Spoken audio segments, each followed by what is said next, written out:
Salut la gang, c'est Simon pour Vidange. Aujourd'hui, comme vous pouvez voir, on est à Montréal, au Parc du Mont-Royal.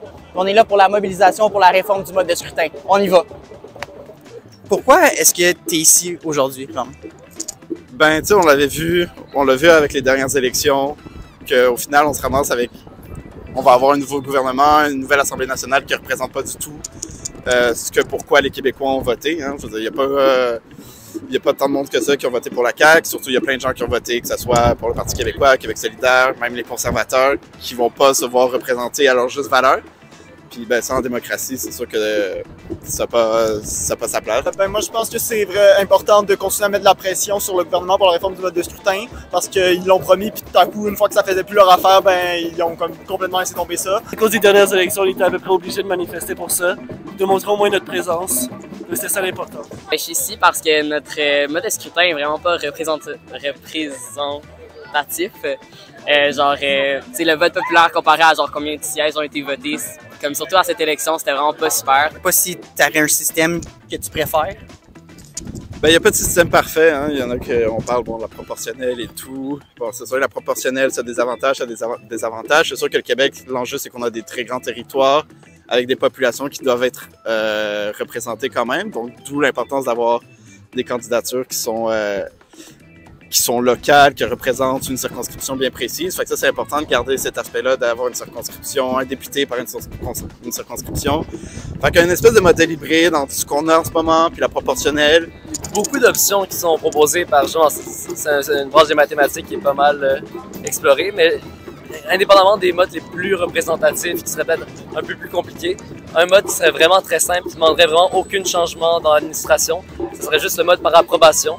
Donc, permettre aux gens de voter pour plus d'une personne, ben ça enlèverait le vote stratégique parce que tu pourrais voter une manière stratégique pour un parti en opposé à un autre, mais ça t'empêcherait pas de voter pour le parti qui représentait vraiment tes valeurs. Il y a un certain consensus justement sur c'est quoi la réforme qu'on voudrait avoir. Ce serait une réforme de proportionnalité mixte.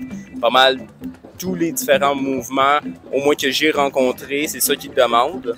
Donc, je pense que c'est vraiment la solution qu'on veut. Évidemment, instaurer une quelconque proportionnalité qui ferait que les petits partis ont leur mot à dire puis ont une chance d'être élus au-delà de juste dans une circonscription. On a vu qu'il y avait vraiment beaucoup de jeunes qui s'étaient présentés aujourd'hui pour la mobilisation. Peu de personnes au-dessus de 30, 40 ans. Est-ce que vous pensez que la santé de notre démocratie, c'est un enjeu qui concerne juste les jeunes? Non, absolument pas. Je pense surtout que les jeunes sont ceux qui sont beaucoup plus conscients, beaucoup plus prêts à se lever parce que c'est ceux qui ont le plus en plus tendance à ne pas se sentir entendus en ces de démocratie. Mais si on regarde sur les différents mouvements sociaux qui font rapport justement à la réforme de scrutin, on peut voir des personnes de toutes les différentes générations. Donc c'est vraiment un mouvement qui est intergénérationnel. Moi je pense que non. Je pense qu'en général, les jeunes ont tendance à être plus activistes, surtout plus unir au mouvement, mais je pense que c'est quelque chose qui affecte pas mal tout le monde. Tout le monde est dans notre société, puis la politique, ça affecte tout le monde. Mais dans le fond, je pense que la publicité a été vraiment faite auprès des jeunes. Comme au cégep, on avait des posters sur les réseaux sociaux. Mais tu sais, comme ça n'a pas été médiatisé pour les adultes non plus. Fait que je pense que c'est vraiment comme une des raisons pourquoi on est surtout des jeunes. Je pense que c'est vraiment un sujet qui pourrait intéresser tout le monde. Puis que tout le monde, en voyant ça aux nouvelles, ça a été véhiculé par les médias, des médias quand même importants. Puis je pense que tout le monde a vu le problème, tout le monde devait être d'accord. Mais c'est au niveau de la mobilisation, je pense qu'il y a plus de jeunes qui ont comme l'enthousiasme. Et pourquoi c'est particulièrement important, là, puis qu'en ce moment, il y a autant de mouvements par rapport à la réforme du mode de scrutin cette année pour cette élection-ci? Je pense que c'est beaucoup à cause de la distorsion entre le pourcentage des personnes qui ont voté pour un parti puis les sièges à l'Assemblée. Puis je pense que c'est une année, tu sais, il y en a toujours eu, mais je pense que c'est une année que c'est très flagrant. Puis justement, tu sais, dans les sondages et tout, on voyait qu'il y avait certains idéaux, certains trucs qui remontaient beaucoup plus, qu'au final, on l'a vraiment pas vu Je pense que ça a toujours été le bon moment, mais maintenant, c'est là que le monde ils ont vraiment confiance que c'est ça qu'il faut avoir, que c'est ce changement-là qu'il faut avoir. Parce que même si ça fait des décennies qu'on en parle, on n'a jamais eu une distorsion aussi démontrée que maintenant, aussi visible que maintenant. Et c'est cette visibilité-là qui, justement, appelle au changement, qui appelle au mouvement et qui vont mobiliser les gens comme aujourd'hui. Et comme on va voir, justement, dans les semaines suivantes, parce que c'est pas la seule démonstration qu'on va avoir. Ben, je dirais parce que là, on vient à un deuxième mandat. Ouais. Et quand, ben, encore une fois, on ne veut pas laisser les mêmes erreurs du passé, il faudrait changer maintenant. Puis la réforme du mode de scrutin, c'était une promesse qui avait été faite par François Legault en 2018, promesse qui n'a pas été respectée. Si François Legault se trouvait devant toi là, à l'instant, qu'est-ce que tu lui dirais pour l'encourager à réformer ce fameux mode de scrutin?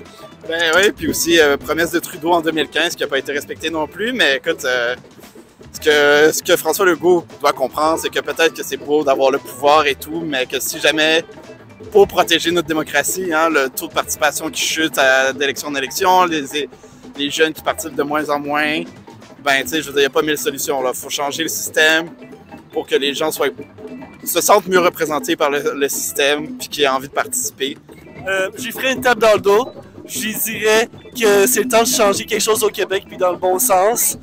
Mon petit Frankie, mon petit Daddy Legault, là, je lui dirais que c'est vraiment important puis qu'il faut penser aux autres, il faut penser à tout le monde et pas seulement à sa clientèle cible. Je dirais qu'il gagnerait probablement quand même puis que ça ferait juste des discussions plus pertinentes puis je sais pas de quoi il a peur en fait, mais je pense que ça serait juste...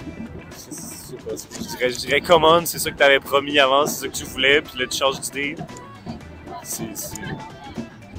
Je pense que c'est au-delà de... Il faut qu'il pense au-delà de son parti, puis de cette élection, puis les deux autres d'après. Je pense qu'il faut qu'il pense au Québec, puis à la santé de la politique. Je lui dirais qu'il y a une chance de passer à l'histoire, d'être le premier à comme pas se déballer une fois qu'il est au pouvoir, puis à comme tenir sa promesse pour vrai. Il y a plein de gens qui l'ont promis.